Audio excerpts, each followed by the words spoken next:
दर्शकबिन नमस्कार। कार्यक्रम कोरोना र अर्थतन्त्रमा यहाँहरूलाई स्वागत छ। म कपिल खड्का। कोरोना र अर्थतन्त्रमा रहेर यहाँहरूमाझ हामी निरन्तर प्रत्यक्ष रूपमा जोडिरहेका छौँ। कोरोनाले अर्थतन्त्रमा पारेको प्रभाव, यसको असर केलाइरहेका छौँ। अब यो चलायमान अर्थतन्त्रलाई धराशायी अवस्थामा पुगेको बेला अब कसरी हामीले यो अर्थतन्त्रलाई फेरि सबल तुल्याउने, सबल बनाउने भन्ने प्रयास हाम्रो रहिरहेको छ। दर्शकबिन, जसरी कोरोना विश्वव्यापी रूपमा फैलिँदै जाँदा नेपालमा पनि यसको प्रत्यक्ष असर पर्न गएको छ। नेपालका विभिन्न आयाममा, अर्थतन्त्रको विभिन्न आयाममा यसले असर पारेको छ, तुल्याएको छ। यसैमा अर्थतन्त्रको एउटा महत्त्वपूर्ण आयाम भनेको कृषि क्षेत्र। कुल गृहस्थ उत्पादनको 28% हिस्सा रहेको कृषि क्षेत्र यति बेला धराशायी अवस्थामा पुगेको छ। कृषि क्षेत्रका विभिन्न आयाममा यसले पारेको असर र यहाँहरूको समस्या हामीले केलाइरहेका छौँ, लिइरहेका छौँ र समस्याको समाधान खोज्न हामी विभिन्न व्यक्तिहरूसँग जोडिरहेको अवस्थामा यति बेला कृषि क्षेत्रको एउटा महत्त्वपूर्ण आयाम भनेको पुष्प व्यवसाय, पुष्पजन्य व्यवसायमा पनि यसले असर पारेको अवस्था छ। अहिले पुष्पको हब भनेको काठमाडौँ हो, तर काठमाडौँको बजार यति बेला सुनसान छ। मन्दिर, मस्जिद सबै बन्द भएको अवस्थामा फुलको खपत पनि नभएको अवस्था छ। यसैमा दर्शकबिन, पुष्प व्यवसायले बजार नपाएको अवस्था र पुष्प अहिले बारीमै सुकेर गएको अवस्थामा फ्लोरिकल्चर एसोसिएसन अफ नेपाल, पुष्प व्यवसायीहरूको एकमात्र छाता सङ्गठनले यो बजार व्यवस्थापन गर्नको लागि र बजारीकरण गर्नको लागि कस्तो काम गरिरहेको छ, यो कुरा बुझ्नको लागि हामीसँग यति बेला प्रत्यक्ष रूपमा स्काइप मार्फत महासचिव जोडिनु भएको छ। दर्शकबिन, हामी यति बेला कोरोना र अर्थतन्त्रसँग रहेर यहाँहरूमाझ निरन्तर प्रत्यक्ष रूपमा आइरहेका छौँ। कृषिको विभिन्न आयाममा, अर्थतन्त्रको विभिन्न आयाममा यसले पारेको असर र प्रभाव, अब कसरी अर्थतन्त्रलाई सबल तुल्याउने, सबल बनाउने भन्ने विषय हाम्रो प्राथमिकतामा रहेको छ। यति बेला कृषिकै कुरा गर्नुपर्दाखेरि पोल्ट्री व्यवसायदेखि दुध व्यवसाय र तरकारी व्यवसायमा सम्म अहिले यसले असर पारेको छ। पछिल्लो समय कृषिको महत्त्वपूर्ण आयाम भनेको पुष्प व्यवसाय, पुष्प व्यवसायमा पनि यसले प्रतिकूल असर पारेको छ। लकडाउनसँगै काठमाडौँको विभिन्न बजारहरू बन्द भएसँगै फुलको खपत, अहिले फुलको माग पनि घटेको अवस्थामा फुलहरू अहिले बारीमै कुहिन गएको अवस्था, बारीमै चाहिँ सुकेको अवस्था छ। मसँग यति बेला प्रत्यक्ष रूपमा स्काइपमा फ्लोरिकल्चर एसोसिएसन अफ नेपालका महासचिव विश्वमणि पोखरेलज्यू स्काइपमा प्रत्यक्ष रूपमा जोडिनु भएको छ। आउनुहोस् दर्शकबिन, उहाँलाई कार्यक्रममा स्वागत गरौँ। विश्व सर, कार्यक्रममा स्वागत छ। हेलो विश्व सर, हामीलाई सुन्दै हुनुहुन्छ? हेलो हेलो दर्शकबिन, हामी यति बेला फ्लोरिकल्चर एसोसिएसन अफ नेपाल फ्यानका महासचिव विश्वमणि पोखरेलसँग प्रत्यक्ष रूपमा स्काइपमा जोडिने प्रयासमा छौँ। जसरी अहिले लकडाउन चलिरहेको अवस्थामा लकडाउनले विभिन्न अर्थतन्त्रको विभिन्न आयाममा असर पारेको छ, कृषिमा पनि यसले असर पारेको छ। यसैमा पुष्प व्यवसायमा पारेको असर के कति छ, यसको आकलन के कसरी गरिरहेको छ भनेर हामी फ्लोरिकल्चर एसोसिएसन अफ नेपाल फ्यानका महासचिवसँग प्रत्यक्ष रूपमा स्काइपमा जोडिन खोजिरहेका छौँ। विश्वजी, हेलो। हजुर विश्वजी, नमस्कार। नमस्कार। अहिले अब लकडाउन भएसँगै पुष्प व्यवसाय पनि धराशायी अवस्थामा पुगेको छ। काठमाडौँको बजार, मुख्य बजार भनेको पुष्पको लागि हो। अरू सहर पनि बन्द भएसँगै अहिले पुष्पले कति घाटा बेहोर्न परेको छ, अलिकति आकलन गरिदिनुहोस् न। अहिले चाहिँ हाम्रो डाटा अनुसार चाहिँ नर्मली गत सालको हिसाबमा पनि हेर्दाखेरि चाहिँ मासिक चाहिँ 28 करोडदेखि 30 करोडको चाहिँ लस भइरहेको छ। हजुर विशेष गरी चाहिँ हामीले चैत्रको मेलाको लागि टार्गेट गरेर चाहिँ उत्पादन गरिरहेको फुल र वैशाखको लागि लक्षित गरेको चाहिँ फुल नोक्सान हुँदाखेरि 30 करोडको हाराहारीमा चाहिँ मासिक घाटा बेहोरिरहेको छ। हजुर हजुर हजुर अब अहिले खासमा फुलको मौसम पनि भनेर यो चिनिने महिना हो होइन? अब यही महिनामा अहिले वज्रपात पर्न गयो। अहिले विशेष गरी कुन कुन फुल चाहिँ यसले असर पारेको छ? कुन कुन प्रजातिको फुलमा चाहिँ यसले प्रत्यक्ष असर पारेको छ? खास गरी चाहिँ कट फ्लावरमा चाहिँ गुलाब, जरबेरा, कार्नेसन अनि आएर लिमोनियम चारवटा भेराइटीलाई बढी असर गरेको छ। अनि यता पट प्लान्टमा फेरि अब धेरै प्रकारका मौसमी बोट बिरुवाहरू चाहिँ अब अहिले नर्सरीमा फुलेर सब चाहिँ दम गर्ने स्थितिमा रहेको छ। हजुर हजुर अब फ्यान छ व्यवसायी साथीहरूको एकमात्र छाता सङ्गठन फ्लोरिकल्चर एसोसिएसन अफ नेपाल छ। अब फ्लोरिकल्चर एसोसिएसन अफ नेपालले चाहिँ अहिले गरिरहेको काम के हो? हामीले अहिले एसोसिएसन पनि हामी साथीहरूसँगै भेटघाट हुने स्थिति छैन र विभिन्न व्यवसायीहरूसँग चाहिँ हाम्रो सम्पर्क समन्वय फोन मार्फत भइरहेको छ। अहिले व्यवसायहरूलाई गाह्रो विषय भनेको चाहिँ बिक्री त हुने कुरै भएन। अब खास गरी आफ्नो नर्सरीमा जाने त्यसको स्याहार सुसार गर्ने लाई आवत जावतको कारणले समस्या भइरहेको छ। त्यो विषयलाई चाहिँ हामीले अहिले कृषि ज्ञान केन्द्र ललितपुरको सहयोगमा चाहिँ जिल्ला प्रशासन कार्यालयबाट आज चाहिँ हामीले प्रयास गर्दैछौँ। हामीले व्यवसायहरूलाई पास गाडी ढुवानी जाने आवत जावत गर्ने गाडीको व्यवस्थाको लागि पासको लागि प्रयास गर्दैछौँ। सम्भवतः प्रशासनले हामीलाई सहयोग गर्यो भने आज हुन्छ होला। हजुर अब पासकै लागि पनि यहाँले पहल गरिरहनु भएको अवस्थामा जसरी अहिले पुष्प व्यवसायी साथीहरू चाहिँ आफ्नो नर्सरीसम्म जानको लागि पनि अहिले समस्या भएको अवस्था छ होइन? यसमा चाहिँ कसरी हेरिरहनु भएको छ यहाँहरूले? पछिल्लो समयको समस्या त भइ नै हाल्यो। अब पासको लागि यहाँहरू प्रयत्न हुनुहुन्छ भनेर यहाँले जानकारी मलाई दिनुभयो। पछिल्लो समय चाहिँ व्यवसायीहरूलाई पनि एउटा आफ्नो निश्चित ठाउँबाट चाहिँ आफ्नो नर्सरीसम्ममा जाने चाहिँ समस्या उत्पन्न भएको छ। यो चाहिँ अवगत छ कि छैन यहाँलाई अथवा एसोसिएसनलाई? हामीले चाहिँ अब चाहिँ कसलाई चाहिँ पास आवश्यक पर्ने हो उहाँहरूको चाहिँ सबै डेटा लिइसकेका छौँ र अहिले हाम्रो अध्यक्षज्यू त्यसमा लागिराख्नु भएको छ। सायद आज उहाँ पास यदि प्रशासन कार्यालयले उहाँ उपलब्ध गराउनु भयो भने हामीले उहाँसँग फेरि पुनः सम्पर्क गरेर हामीले पास उपलब्ध गराउँछौँ र दैनिक आवत जावतलाई उहाँहरूलाई चाहिँ सजिलो हुनेछ। अब कृषि क्षेत्रको एउटा महत्त्वपूर्ण आयाम भनेको पुष्प व्यवसाय अथवा यो फुल क्षेत्र पनि हो। अब यो फुल क्षेत्र नै अहिले अब धराशायी अवस्थामा पुगेको अवस्था छ। जसरी व्यवसायी पुष्प व्यवसायीहरूको फुल बारीमै सुक्न गएको अवस्था छ। अब फेरि माथि उठ्नको लागि पुष्प व्यवसायी साथीहरू फेरि अब आफ्नो नर्मल दिनहरूमा फर्किनको लागि के कस्ता समस्याहरू अहिले भोग्नु परेको छ र अबको दिनमा चाहिँ के गर्नुपर्छ? यहाँको सुझाव के रहन्छ? अहिले हेर्दाखेरि त व्यवसायीहरू सबै हतोत्साहित अवस्थामा हुनुहुन्छ। अब के हुन्छ, अब चाहिँ व्यवसाय नै धराशायी भयो। अब खानेकुरा भएन, अब खास शौखिनको कुराहरू पनि भयो। त्यसले गर्दाखेरि सबै साथीहरू एकदम आत्तिएको अवस्था छ र हामीले संस्थाको तर्फबाट पनि अब यो समय उहाँहरूलाई सान्त्वना रूपमा चाहिँ यो एउटा नेपालमा भएको मात्रै होइन र एउटा विषयगत विधामा भएको मात्रै पनि होइन, यो संसारमा भएको महामारी हो। केही समयको लागि हुनेछ र यसले फेरि पुनः चाहिँ यसले आफ्नै बाटोमा लयमा हिँड्नेछ भन्ने कुरा हामीले एउटा सान्त्वनाको रूपमा पनि भइरहेको छ। त्यो बाहेक चाहिँ अरू नेपाल सरकारका विभिन्न निकायसँग अब हामीले चाहिँ पुष्पलाई पनि ठुलो क्षति बेहोर्नु परेको छ। यसलाई चाहिँ हेर्नु पर्यो, सहयोग गर्नु पर्यो। राहतका कुराहरू होला, कोही ठाउँ ब्याङ्कको ब्याजका सहुलियतका कुराहरू होलान्, कोही पूर्वाधार विकासका कुराहरू होलान्।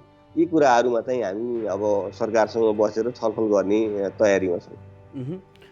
जसरी लकडाउन भएसँगै पुष्प व्यवसायमा अहिले निराशा छाएको छ भनेर यहाँले बताइरहँदाखेरि कतिपय किसानहरू कतिपय व्यवसायी साथीहरूले ठुलो मात्रामा बैङ्कबाट ऋण लिएका छन् होइन।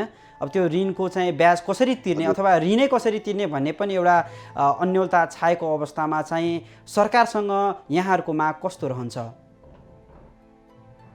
सरकारसँग त प्रथमतः हामीले अब पहिलो चरणमा ब्याङ्कमा ऋण लिनेहरूको लागि चाहिँ ब्याजको सुविधाको कुराहरू हामी उठाउँछौँ र केही कुराहरू अब अनौपचारिक कुराहरू फोन मार्फत पनि अब भइरहेको छ। हजुर हजुर। दोस्रो चरणमा चाहिँ खास गरी अब फालेको फुललाई अब रात ल्याऊ भन्दा पनि आगामी दिनमा चाहिँ अब पुनर्कर्जाको लागि अथवा पूर्वाधार विकासमा सरकारको सहुलियतको लागि अथवा मलमा अथवा बिरुवामा कहाँ कसरी अनुदान चाहिँ दिएर किसानलाई अगाडिको क्षतिलाई व्यवस्थापन हुने खालको राहतको कार्यक्रम जस्तो मल विषादीहरू होला अथवा चाहिँ बिउ बिजन होला अथवा चाहिँ बिरुवा होला यस विषयमा अथवा पूर्वाधार निर्माणका कुराहरूमा चाहिँ सहयोग गर्नुपर्छ भनेर हामीले सरकारसँग अगाडि राख्छौँ। अब अहिले त सरकारसँग बसेर डिलिङ गर्ने भन्ने कुरै भएन, किनभने अब आफ्नो सेफमा रहने भन्ने नै कुरा भयो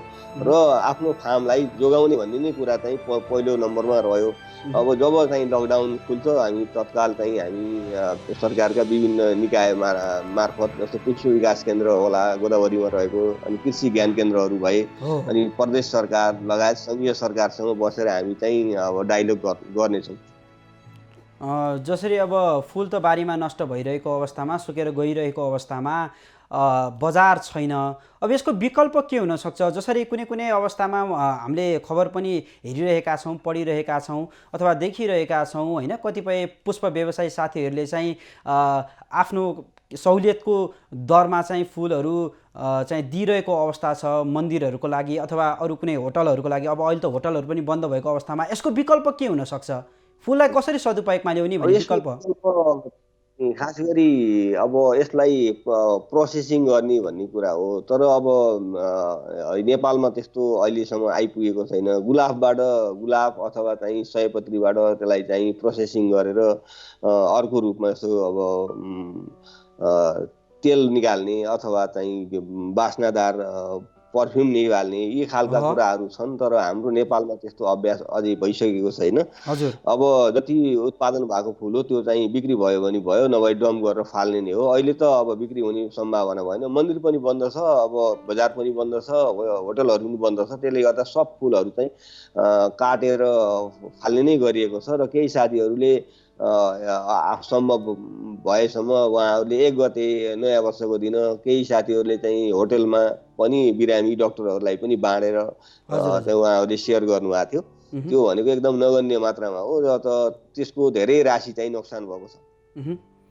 अब एकातिर आम्दानी छैन होइन, अर्कोतिर अब पुष्प व्यवसाय गर्नकै लागि भनेर व्यवसायी साथीहरूले कामदारहरू पनि राखेको अवस्था छ। अब यो कामदारको चाहिँ अब कसरी चाहिँ कामदारलाई पारिश्रमिक दिने भन्ने पनि एउटा चिन्ता आएको अवस्थामा तपाईँ आफै पनि व्यवसाय हुनुहुन्छ, यो पाटोलाई चाहिँ कसरी हेरिरहेको अवस्था छ फ्यानले? अब कतिपय नर्सरीमा काम गर्ने कामदारहरू कति अब घर गइसक्नुभयो, कतिको चाहिँ अब नर्सरीमै पनि हुनुहुन्छ। हजुर। उहाँ पारिवारिक कारणले पनि अब यो अवस्थामा त्यहाँ नबस् भनेर पारिवारिक दबावको कारणले पनि कामदारलाई घरमा बोलाएको पनि हुनसक्छ। त्यो कारणले गर्दा केही कामदारहरू घरमा गइसक्नु भएको छ। उहाँहरू फर्केर आउनुहुन्छ आउनु कतिपय त्यो पनि ठेगान छैन र भएको नर्सरीमा भएका अहिले कामदारहरूलाई चाहिँ तलब अब दिनुपर्ने हुन्छ, थोरै धेरै जसरी पनि उहाँहरूलाई चाहिँ अब दिनुपर्ने हुन्छ, किनभने फेरि भोलिको दिनमा कामदार भएन भने पनि फेरि व्यवसाय सञ्चालन गर्न गाह्रो हुन्छ। अब हामी यो विषयमा चाहिँ कसरी जाने भन्ने विषयमा हामी अझै छलफल गर्दैछौँ। हिजो मात्रै हाम्रो एउटा भिडियो कन्फरेन्स मार्फत चाहिँ हाम्रो बोर्ड मिटिङ थियो। त्यो बैठकमा पनि यो विषय छ र यसलाई अहिले हामीले के गर्ने भनेर तुरुन्तै डिसिजन गर्ने भन्दा पनि केही कुराहरू इनपुट आओस् त्यो आधारमा चाहिँ र यो हाम्रो व्यवसाय जस्तै अरू व्यवसायहरूमा के कसरी गरिरहेको छ, उद्योग वाणिज्य महासङ्घ पनि छ, उनीहरूले के कुराहरू अवलम्बन गर्छन् सकेसम्म चाहिँ हामी समानुपातिक रूपमा अरू संस्थाहरूसँगै हुने गरी हामी चाहिँ यो कुरालाई अगाडि बढाउँछौँ। फ्यानको महासचिव यहाँ हुनुहुन्छ, साथै पुष्प व्यवसायी पनि आफै भएको चित्रण गर्दाखेरि चाहिँ भएको अवस्थामा चाहिँ यहाँले चाहिँ कसरी चाहिँ आफ्नो यो पुष्प व्यवसायको यो क्षति हेरिरहनु भएको छ, आकलन गरिरहनु भएको छ? तपाईँको आफ्नो चाहिँ घाटा कतिको बेहोरिरहनु परेको अवस्था छ? मेरो कुरा गर्नुहुन्छ भने अब मेरो कामदारहरू त एकजना चाहिँ लकडाउन अगाडि नै उहाँको पारिवारिक समारोह कारणले बाहिर जानुभयो र 3 जना अहिले फार्ममै काम गरिराख्नु भएको छ। र क्षतिको कुरा गर्ने हो भने अहिले मेरो 80,000 देखि 90,000 स्टिक भन्छ, त्यो भनेको 9 लाखदेखि 10 लाखको हाराहारीको मूल्य बराबरको त्यो चाहिँ अहिले नोक्सान भयो। त्यो चाहिँ एउटा उत्पादन नोक्सान भयो। त्यो बाहेक चाहिँ अब हाम्रो व्यवस्थापकीय खर्चहरू, त्यसलाई बिरुवा त जोगाइराख्नु पर्यो, त्यसलाई मल पानी दिइराख्नु पर्यो, व्यवस्थापकीय खर्च चाहिँ 2 लाख जति गर्दा लगभग 10 देखि 11 लाख रुपियाँ नोक्सान भएको छ यो अहिलेसम्मको स्थितिमा। र यो अझै लम्बिँदै जाँदाखेरि यसको क्षति अझै बढ्दै जाने हो। हजुर हजुर, जसरी यहाँले कार्यक्रमको सुरुमै राख्नुभयो, भ्रमण वर्ष र नयाँ वर्षको लागि लक्षित गरेर रोपिएका फुल अहिले नष्ट भएको अवस्थामा छ भनेर यहाँले भन्नुभयो होइन? भ्रमण वर्ष चाहिँ यता क्यान्सल हुनु र यता कोरोनाले र लकडाउनको कारणले गर्दाखेरि यो भयावह अवस्था आउनु, यो समग्र भ्रमण वर्ष र नयाँ वर्षको यो घाटालाई चाहिँ यहाँले कसरी लिनुहुन्छ? अहिले व्यवसायीले बेहोर्नु पर्ने घाटालाई चाहिँ? अब घाटालाई त अब घाटालाई कसरी परिपूर्ति गर्ने भन्दा पनि अब हामीले परिपूर्ति गर्नलाई थप लगानीहरू गर्नुपर्ने हुन्छ। थप लगानी गरेर गर्नुपर्ने हुन्छ। अब खर्चको कुरामा चाहिँ खर्च यथास्थानमै हो र त्यो खर्च चाहिँ घट्ने होइन, खर्च बढ्दै जाने हो। थप लगानी गरेर यसलाई पूर्ति गर्ने भन्ने कुरा मात्रै हो। लकडाउन भएसँगै कतिपय साथीहरू जो विदेशमा हुनुहुन्थ्यो अहिले नेपाल फर्कने क्रम जारी छ। पछिल्लो समय पनि पुष्प व्यवसायमा एकदमै आकर्षण देखेरै साथीहरूले अथवा युवाहरूले हात हाल्ने क्रम पनि थियो। अबको दिनमा चाहिँ यो पुष्प व्यवसायलाई प्रबोधन गर्नको लागि चाहिँ ती जनशक्तिहरू परिचालन गर्न कतिको आवश्यक देख्नुहुन्छ यहाँले? अब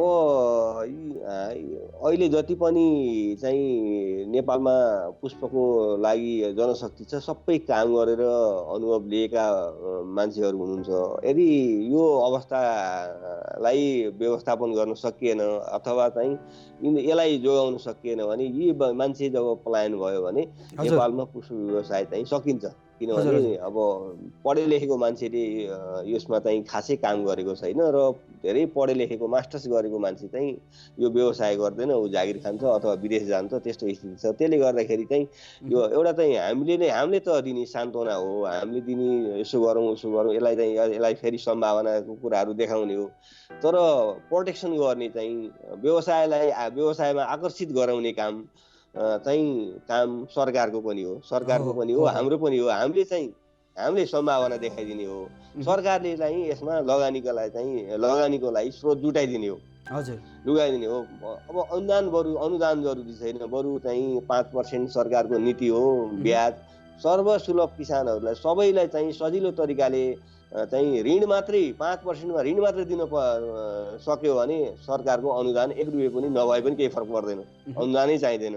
तर किनभने यहाँ त अब किसानहरूले एकदम खाँटी किसानहरूले सरकारले घोषणा गरेको कृषि लोन चाहिँ पाउन सकेको स्थिति छैन। यो चाहिँ मुख्य समस्या हो। यसले चाहिँ सरकार र ब्याङ्किङ क्षेत्रहरूले यसलाई ध्यान पुर्याउन सकेर किसानहरूलाई चाहिँ लगानी दिने वातावरण बनाउन सक्यो भने व्यवसाय अहिले भएको व्यवसाय पनि सुरक्षित हुन्छ र थप चाहिँ यसमा काम गर्न चाहने मान्छेलाई पनि अझ सजिलो हुन्छ। जसरी सरकारकै यहाँले कुरा राखिरहँदाखेरि सरकारले अथवा सङ्घीय सरकारले प्रदेश सरकार र स्थानीय सरकारलाई पनि एउटा जिम्मेवारी दिएको छ कृषि क्षेत्रमा अथवा कृषि उपजमा के कति घाटा कृषकहरूले व्यवसायीहरूले बेहोरेको छ त्यसको चाहिँ आकलन गरेर चाहिँ एउटा निर्णयमा पुग्नु, निष्कर्षमा पुग्नु, कति छ विवरण ल्याउनु भनेर भनिरहेको अवस्थामा चाहिँ पुष्प व्यवसायमा अथवा पुष्प जन्य वस्तुहरूमा चाहिँ के कति क्षति भएको छ भनेर प्रदेश सरकारले अथवा स्थानीय सरकारले पहल गरेको छ या छैन? स्थानीय सरकारको भूमिका यहाँले देख्नु भएको छ या छैन? अब स्थानीय सरकार प्रदेश सरकार बाट कार्य सञ्चालन भएको त लगभग 2 वर्ष 1.5 वर्ष भयो। अब हो हो तर पनि हाम्रै हाम्रै अनुभवका आधारमा चाहिँ हाम्रै बोलीका आधारमा स्थानीय सरकारहरूले पनि थोरै थोरै मात्रामा भए पनि पुष्पलाई प्रवर्धन गर्नुपर्छ भनेर सानो सानो बजेटहरू भए पनि कार्यक्रमहरू राख्नु भएको छ, हरेक प्रदेशमा राख्नु भएको छ। कतिपय चाहिँ प्रदेशहरूले रिसोर्स पर्सनको अभावमा पनि काम अगाडि बढाउन सक्नु भएको छैन। कतिपय हाम्रै फ्यानकै हो हेलो कार्यक्रम हेलो हजुर हजुर हेलो हजुर बढिरहेका छन् र अब चाहिँ के भने यो नयाँ विषय भएको हुनाले अरू अरू प्रदेशहरूलाई पनि नयाँ विषय भएको हुनाले अब चाहिँ आगामी दिनमा हरेक प्रदेशले यो पुष्पलाई चाहिँ कार्यक्रममा राख्नुहुन्छ भन्ने हाम्रो चाहिँ हामी आशावादी छौँ। पछिल्लो समय पनि अब विभिन्न चाडबाड आउँछन् होइन, चाडबाडको सिजनमा चाहिँ विदेशबाट चाहिँ फुलहरू आयात भएको यो घटनाहरू बढ्दो थियो। हुन त हाम्रै उत्पादनले पनि नेपालको बजार धान्न सक्ने अवस्थामा हामी पुगिरहेको करिब पुगिरहेको अवस्थामा यो घटना आइपर्यो होइन। लकडाउन भएसँगै कोरोनाको त्रासले गर्दाखेरि यो व्यवसाय धराशायीमा जाने हो कि भन्ने अवस्था आकलन गर्न थालिएको छ।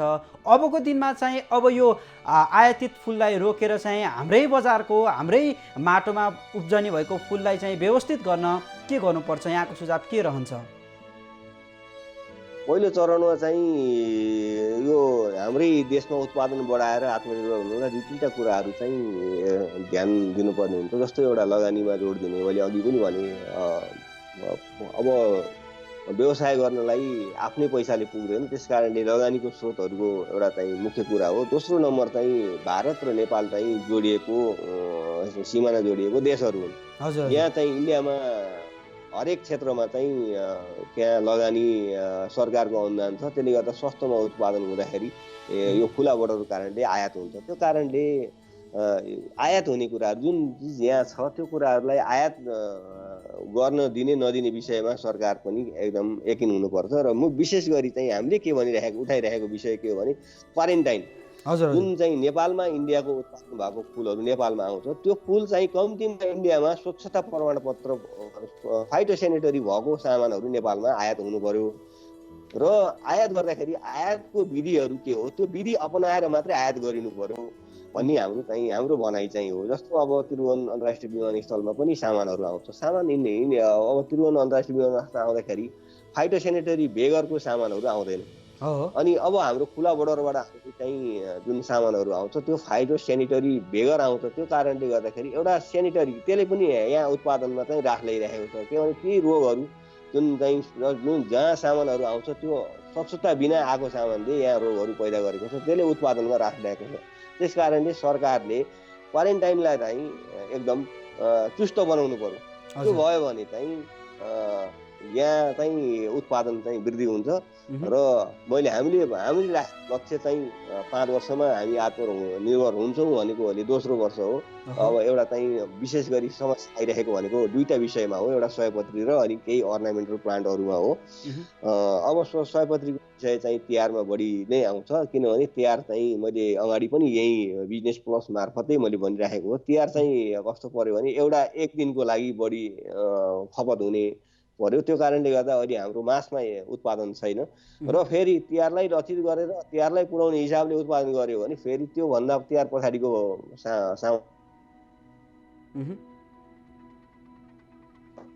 भएको। त्यो पनि अहिले नेपालमा 2 वर्ष अगाडिदेखि सयपत्रीमा धेरै उत्पादन चाहिँ वृद्धि भएको छ। अब यो लकडाउन केही मान्छेलाई हतोत्साहित त गरेको छ, तर अब तिहार लक्षितलाई चाहिँ गत सालभन्दा हाम्रो चाहिँ उत्पादन चाहिँ वृद्धि हुन्छ। तर भारतबाट आउने सामानलाई सरकारले निगरानी स्वच्छताको लागि क्वारेन्टाइनको लागि चाहिँ राम्रोसँग सरकारको निकायले गरिदिनु पर्यो। त्यो गर्नु मिल्दैन, कि त चाहिँ बाटोमा लगेर खोसेर फाल्ने हो, त्यो भनेको गैर कानुनी कुरा हो। त्यस कारण सरकारकै निकायले चाहिँ त्यो गर्यो भने यहाँ चाहिँ उत्पादन गर्नलाई मान्छे प्रोत्साहन हुन्छ र आफै गरिहाल्नुहुन्छ। हजुर, विश्वमणि सर, जसरी अब लकडाउनको यतिका दिन बितिसकेको अवस्थामा पुष्प व्यवसायी साथीहरू चाहिँ आफ्नो घरमै लकडाउन भएको अवस्था छ। यहाँले कार्यक्रमको सुरुमै त राख्नुभयो, जसरी अब अहिले हाम्रो पासकै लागि पनि अहिले सल्लाह भइरहेको छ होइन, हामी छलफलमा पनि बसिरहेका छौँ भनेर भन्नुभयो। अब हाम्रो कतिपय पुष्प व्यवसायी साथीहरूले हाम्रो कार्यक्रम पनि हेरिरहनु भएको अवस्थामा चाहिँ अबको दिनमा अब तत्काल चाहिँ आफ्नो घरबाट नर्सरीसम्म जानको लागि चाहिँ पासको व्यवस्था एकदम शीघ्र कहिलेसम्म उपलब्ध हुनसक्छ, तत्काल चाहिँ कहिले उहाँले पाउनुहुन्छ अथवा कसरी पाउनुहुन्छ, यो यहाँले बताइदिनु होला। हामीले हिजो कृषि ज्ञान केन्द्र ललितपुरबाट हामीले सिफारिस प्राप्त गरेका छौँ। हजुर, त्यो चाहिँ आज अहिले 10 बजे 10देखि 11 बजीभित्र त्यहाँ जिल्ला प्रशासन कार्यालयमा हाम्रो अध्यक्षज्यू र हाम्रो वरिष्ठ उपाध्यक्षज्यू त्यहाँ जाँदै हुनुहुन्छ।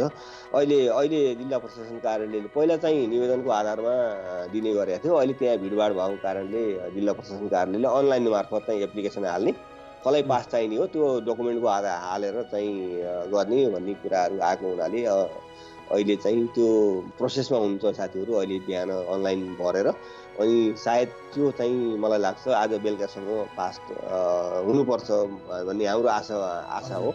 अब जिल्ला प्रशासन कार्यालयले कतिलाई दिन्छ भन्ने चाहिँ हामीलाई यकिन छैन, तर बेलुका चाहिँ आइसकेपछि हामीले जसले चाहिँ पासको जरुरी भएको हो, गाडी आफ्नो चाहिँ साधन नभएर जान गाह्रो भएको हो, उहाँहरूले चाहिँ पास उहाँहरूको सबैको समावेश गरेर हामीले पास लिन्छौँ र हामीले व्यवसायीलाई तुरुन्तै हामी फोन गरेर फोन मार्फत चाहिँ पास वितरण गरिदिन्छौँ। अन्तिममा अब हामी कोरोनाको त्रासमा छौँ, त्रासमा बाँचिरहेको अवस्थामा अब तपाईँ फुलको यो व्यवसायमा आबद्ध हुनुभएर काम गर्दै आउनुभएको छ। अब यो त्रासलाई घटाउनको लागि अथवा मानसिक हिसाबमा हामी अब राम्रो बन्नको लागि, सबल बन्नको लागि चाहिँ फुल हामीले रोप्ने अथवा गोडमेल गर्ने अथवा कोरोना भगाउनकै लागि, कोरोनाको त्रास हाम्रो मानसपटलबाट हटाउनकै लागि चाहिँ यो फुल कति अपरिहार्य छ अन्तिममा जाँदै? हजुर, अब वास्तवमा चाहिँ मान्छेले काम भएन, काममा मान्छे लागेन भने अनेक थरीको नकारात्मक सोचहरू पनि आउँछ, सकारात्मक पनि आउँछ। तर चाहिँ काममा लाग्यो र आफ्नो व्यवसायमै लागेर केन्द्रीकृत भयो भने पोजिटिभ थिङ्किङहरू आउँछ। फुलको कारणले पोजिटिभ थिङ्किङहरू आउँछ, किनभने फुलमा चाहिँ त्यस्तो नराम्रो चिजहरू केही हुँदैन।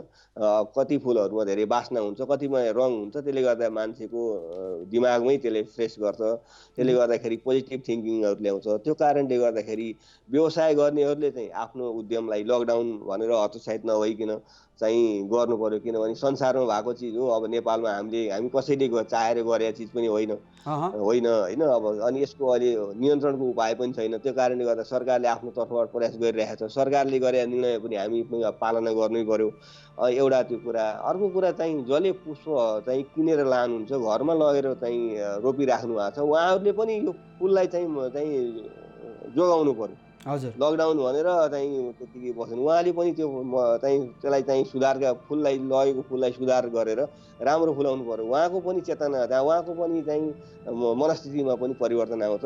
विशेष गरी व्यवसायीहरूले चाहिँ यो हतोत्साहित नभइकन चाहिँ यो आफ्नो कर्मलाई चाहिँ छोड्नु भएन। केही समय नोक्सान भएको छ, त्यो नोक्सानलाई हामी चाहिँ फेरि एकजुट सबै साथीहरू, सबै व्यवसायहरू एकजुट भएर यसलाई चाहिँ पुरानै ठाउँमा ल्याउनुपर्छ भन्ने चाहिँ हाम्रो चाहिँ भनाइ छ। हस् विश्वमणिजी, कार्यक्रममा सहभागिता जनाइदिनु भयो, आफ्नो अमूल्य भनाइहरू राखिदिनु भयो, धन्यवाद। धन्यवाद।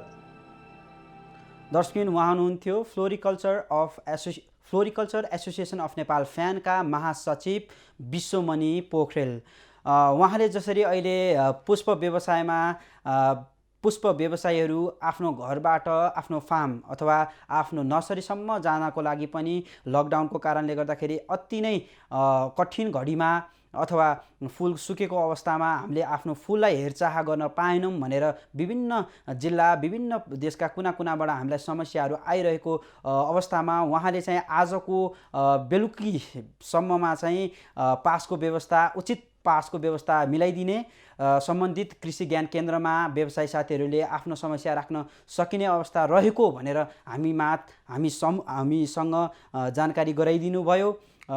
जसरी दर्शकबिन अहिले लकडाउन चलिरहेको अवस्थामा अहिले कृषिका उपजहरू बजारसम्म नपुग्दाखेरि विभिन्न आयाममा आम्दानीको स्रोत कटौती भएको अवस्था छ। कतिपय अवस्थामा तरकारीदेखि फलफुलसम्म कुहिएको अवस्था छ भने दुध बाटोमा या ढलमा मिसाइएको अवस्था छ। यसैमा दर्शकबिन हाम्रो देशमा प्रदेश सरकारदेखि स्थानीय तहको सरकार र सङ्घीय सरकारको कृषि तथा पशुपक्षी मन्त्रालयले एउटा निष्कर्षमा पुगेको छ। जसरी अहिले जति क्षति भएको छ किसानहरूको त्यो क्षति आकलन गरेर चाहिँ उचित क्षतिपूर्ति र राहतको प्याकेज लिएर उनी घोषणा गरेसँगै यति बेला चाहिँ राष्ट्रिय किसान आयोग जो चाहिँ किसानको हक हितका लागि भनेर चाहिँ खोलिएको आएको किसानको विभिन्न चाहिँ अधिकारका निम्ति चाहिँ खटिनको लागि भनेर चाहिँ खोलिएको आयोगले चाहिँ यति बेला के गरिरहेको छ भन्ने आम किसानमा र व्यवसायीहरूमा जिज्ञासा पनि उत्पन्न भएको छ। यसलाई चिन्न जरुरी पनि छ। त्यसैको लागि मसँग यति बेला राष्ट्रिय किसान आयोगका प्रवक्ता रविन्द्र केसी प्रत्यक्ष रूपमा स्काइपमा जोडिनु भएको छ। आउनुहोस् उहाँलाई कार्यक्रममा स्वागत गरौँ। रविन्द्रजी, कार्यक्रममा स्वागत छ। धन्यवाद छ। यति बेला देश लकडाउनमा छ, हामी कोरोनाको त्रासमा छौँ, तर पनि यो भोकमरीलाई बचाउनकै लागि, भोकमरीबाट हामी जुझ्नकै लागि अथवा खाद्य सङ्कट नआओस् भनेर हामीले गर्नुपर्ने कर्तव्य भनेको कृषि कर्ममा भनेको विभिन्न कामहरू छ। तर त्यही कृषि कर्ममा गरिएका उपजहरू होइन चाहिँ अहिले खेर गइरहेका छन्, नष्ट भइरहेका छन्। राष्ट्रिय किसान आयोगको ध्यानाकर्षण यो विषयमा भइरहेको छ या छैन? सर्वप्रथम यहाँले बडो महत्त्वपूर्ण समसामयिक विषयवस्तुमा यो टेलिभिजन मार्फत केही कुरा राख्ने अवसर दिनुभएको छ। मुख्य गरी के हो भन्दाखेरि अहिले जुन नेपालमा हामीले जुन एउटा ठुलो समस्या हामीले भोगिरहेका छौँ, यो अहिले केवल नेपाल नभएर हो र अन्तर्राष्ट्रिय रूपमा पनि अहिले यो व्यापक रूपमा यसले लिइरहेको छ। नेपालकै सन्दर्भमा गर्नुपर्दा राष्ट्रिय किसान आयोग स्थापना हुनुको सन्दर्भमा यहाँले भनिसक्नुभयो। यो आयोगको मुख्य उद्देश्य नेपालको कृषि प्रणालीमा आबद्ध भएका व्यवसायिक किसानहरूलाई कसरी व्यवस्थित गर्ने र यिनको अधिकार दिलाउने, पहिलो कुरा त राष्ट्रिय यो। दोस्रो कुरा, अहिले जुन समसामयिक विषयवस्तुमाथि जुन समस्या हामी भोगिरहेका छौँ अहिले, यो प्रत्येक भन्नुपर्दा प्रत्येक किसानहरूले उत्पादित भएको वस्तु पहिलो कुरा हामीले सहज रूपमा बजारीकरणको सम्बन्धमा बजार लान सकिरहेका छैनौँ। दोस्रो कुरा, भइरहेको कतिपय चिजहरू विभिन्न जिल्लाहरूमा, विभिन्न गाउँपालिका नगरपालिका उत्पादित भएको वस्तु लागि अहिले चाहिँ मतलब बजार लान नसक्नुको कारणबाट त्यो ड्यामेज भएर फाल्नुपर्ने अवस्था आइरहेको छ। ठुलो समस्या किसानहरू भइरहेका छ। यसै सन्दर्भमा लिएर जुन किसानको यसै सन्दर्भमा लिएर हामीले वर्तमान नेपाल सरकारका माननीय कृषि तथा पशुपक्षी विकास मन्त्री घनश्याम भुषालजीसँग यो कुराहरू हामीले राख्यौँ।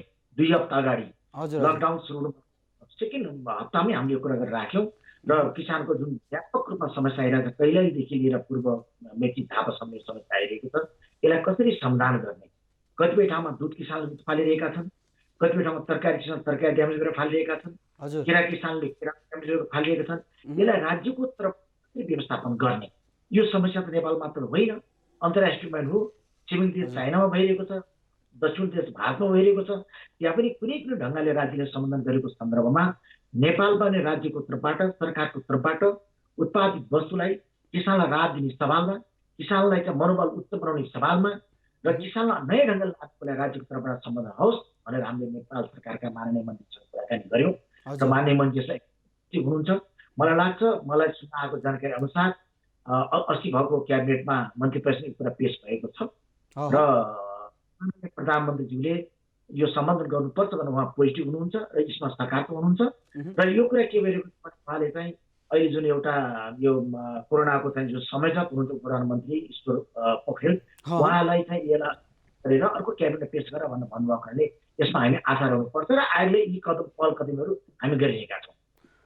जसरी कृषि क्षेत्र नेपालको एउटा मेरुदण्डको रूपमा मानिन्छ होइन, हाम्रो देश कृषि प्रधान देश भनेर पनि हामी भन्ने गर्छौँ, तर वास्तविकतामा कृषि क्षेत्र अलि पछाडि ढकलिएको अवस्था पनि छ।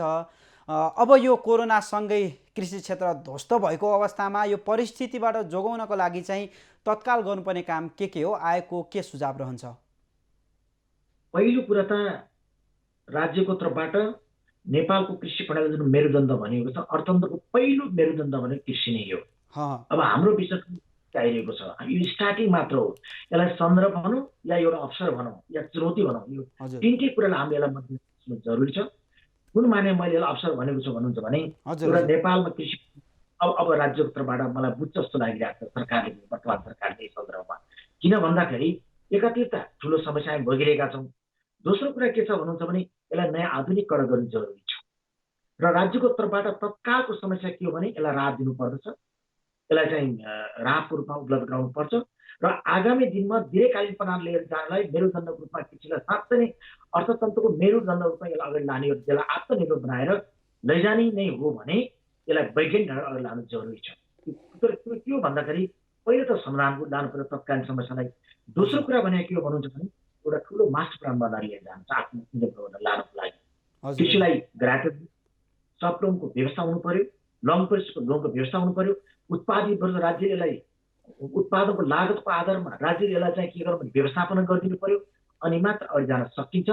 नत्र भने के हुन्छ भन्नुहुन्छ भने यही ढङ्गबाट अगाडि जाने हो भने सरकार आउँछ, सरकारभन्दा बाहिर बस्छ, यसलाई कृषिलाई यसलाई व्यवस्थित गरेर लानुपर्छ। पहिलो आधारशिलाई भनेको कृषि हो भनिन्छ।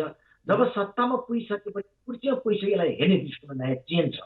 यो चेन्जलाई रूपान्तरित गर्न मलाई लाग्छ वर्तमान अवस्थामा राज्यको तर्फबाट यसलाई नयाँ ढङ्गले बुझिनेछ, आगामी दिन एउटा मास्टर प्लान बनाएर जानेछ।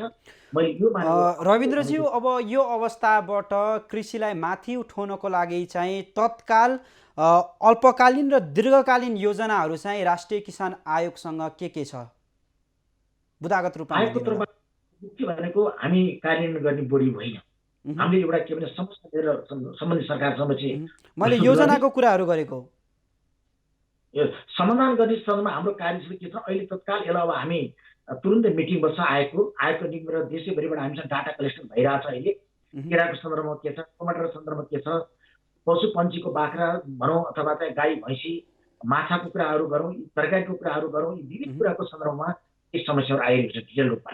आयोगको तर्फ भएको समस्या आधारमा राज्यले क्षेत्रीय दिनलाई त के न के सम्बन्ध गर्ने सम्भावना सकारात्मक कुरा हामीले यो पाइरहेका छौँ, पहिलो कुरा। दोस्रो कुरा आगामी दिनमा नेपाली कृषि प्रणालीलाई अगाडि लानको लागि यसलाई कानुन रूपमा व्यवस्थित गर्ने र त्यसलाई कार्यान्वयनमा जोड दिने र उत्पादित वस्तुलाई राज्यले यसलाई के गर्ने भने ग्रहण गरिदिने र मार्केटको व्यवस्था गरिदिने र यो प्रत्येक स्थानीय 753 स्थानीय तहलाई यसलाई परिचालित गर्ने।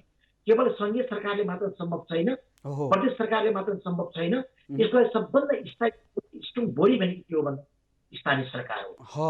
संविधान यसलाई नेपालको संविधान 2072 यसलाई के गरे स्थानीय तहले एउटा ठुलो अधिकार दिएको छ।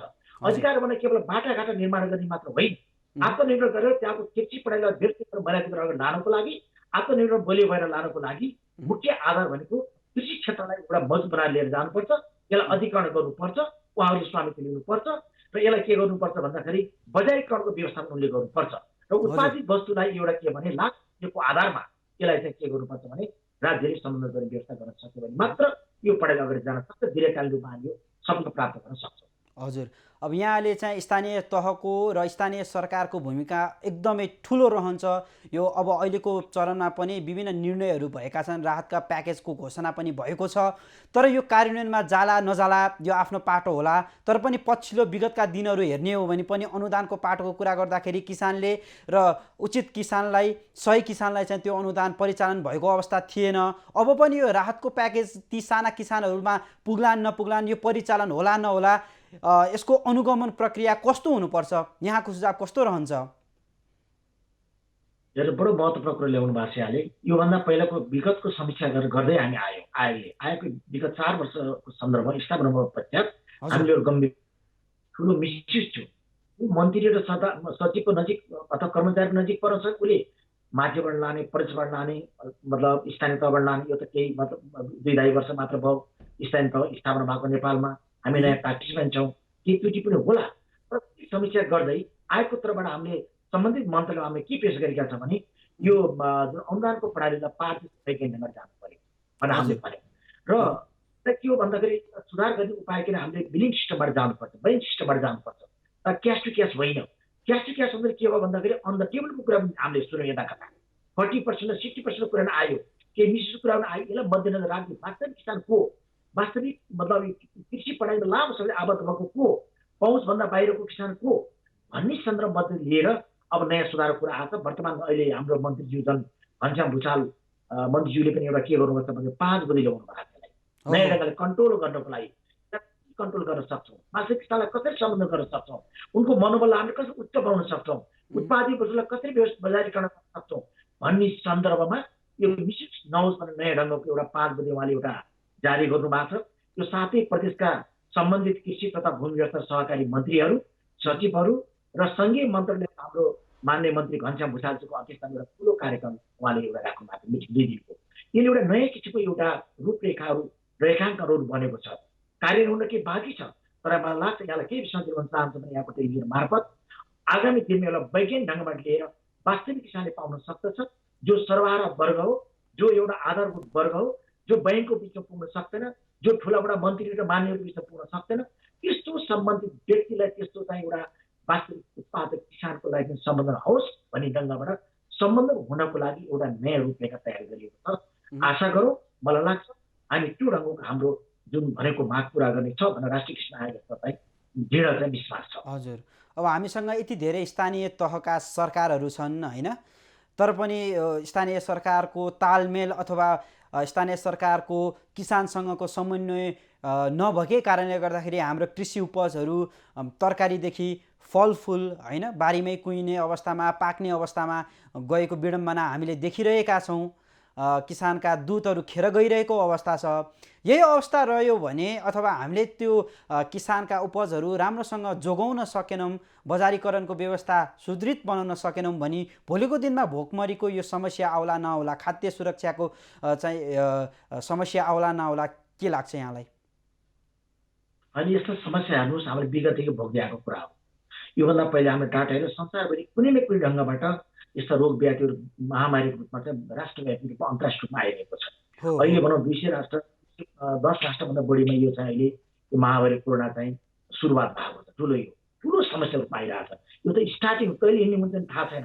अहिले त साइन्टिस्टहरू फेल गइसकेका छन्। यसलाई नयाँ ढङ्गले कसरी लाने भन्ने कुरो सम्बन्ध सकिरहेको छैन। नयाँ किसिमको एउटा औषधि उपचार गर्न सकिरहेको छैन।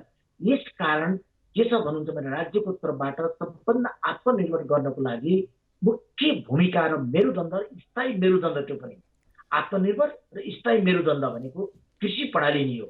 यो कृषि प्रणालीलाई व्यवस्थित गर्नको लागि राज्यले पहिलो कुरो एउटा ठुलो मास्टर प्लान बनाउनु पर्दछ। त्यो मास्टर प्लान भनेको के हो भने कृषि क्षेत्रमा लाएर आबद्ध भएको किसानलाई प्रोत्साहन गरेर उच्च मनोबल उठाउनको लागि, जसरी उत्तरको देश चाइनाले कृषि क्षेत्रमा आबद्ध भएकोलाई एउटा ठुलो राहत दिइरहेको छ।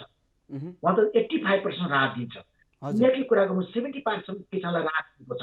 नेपालको सन्दर्भ भन्नु पर्दा उत्पादितहरूको लागत मूल्य दिने व्यवस्था पनि छैन, किसानलाई सर्ट टर्मको व्यवस्था पनि छैन।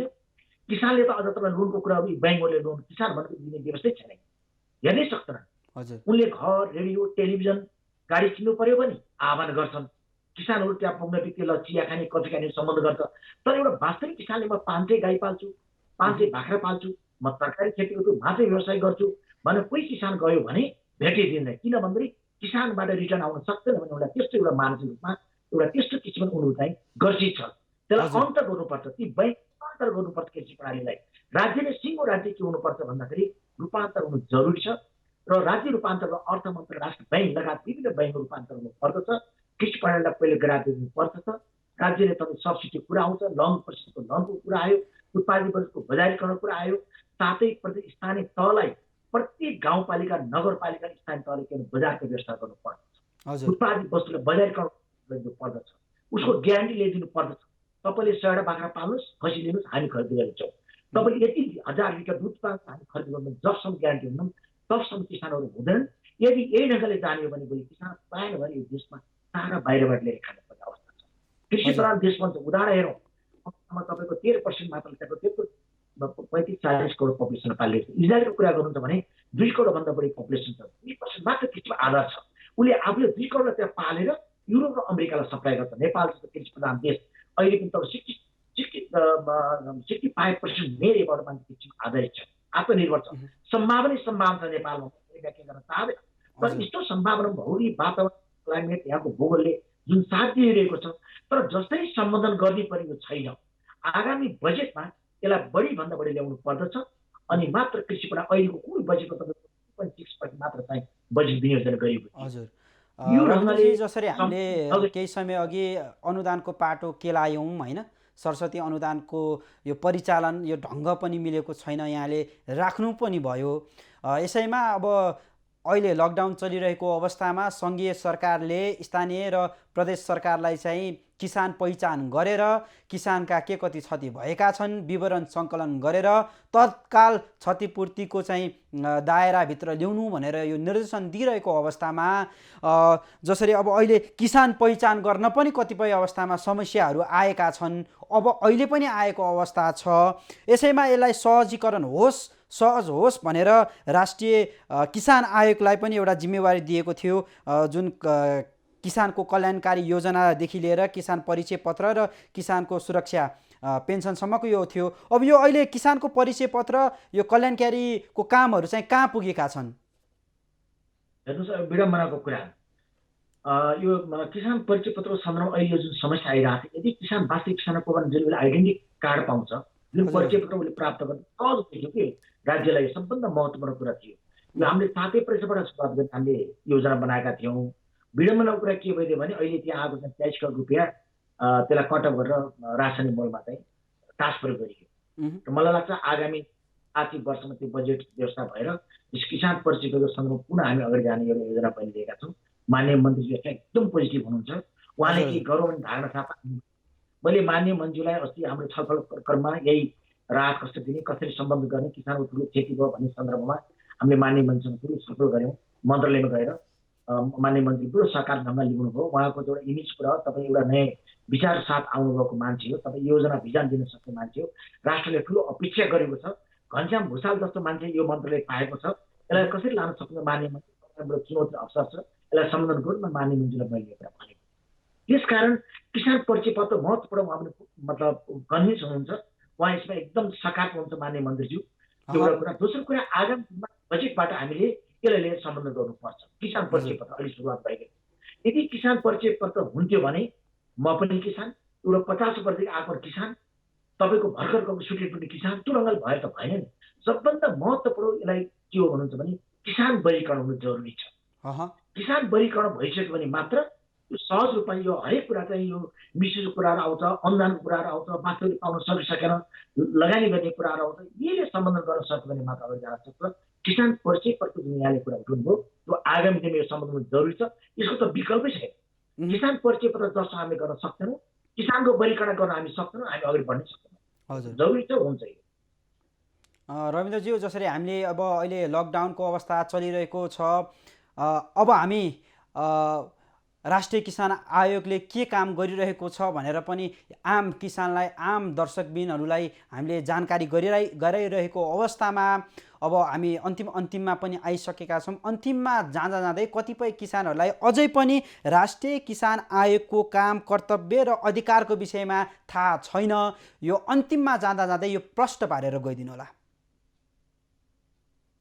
पहिलोको त राष्ट्रिय किसान स्थापनाको नेपालको कृषिबाट कसरी आधुनिकीकरण गर्ने र किसानको हक र अधिकारलाई कसरी स्थापित गर्ने, कानुन रूपमा कसरी स्थापित गर्ने र निर्माण भएको कानुनको मसौदाहरू जुन हामीले 16 भन्दा बढी कानुनको विभिन्न मसौदाहरू, कार्यविधि र नियमावली नेपाल सरकारसँग पेश गरेका छौँ। कतिपय कानुनहरू पास भइसक्यो, भू उपयोग ऐन, खाद्य सम्पूर्णता जस्ता अति महत्त्वपूर्ण कुराहरू पार्लियामेन्टबाट पास भइरहेछ, कार्यान्वयन गर्ने अवस्थामा गइसकेको छ।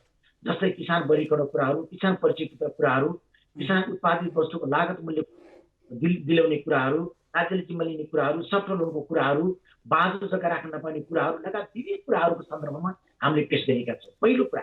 दोस्रो कुरा के हो भने कानुन मात्र हुँदैन, त्योभन्दा पहिला धेरै कानुन निर्माण भएको नेपाल, कार्यान्वयन पक्ष नेपालमा धेरै त्रुटि छ।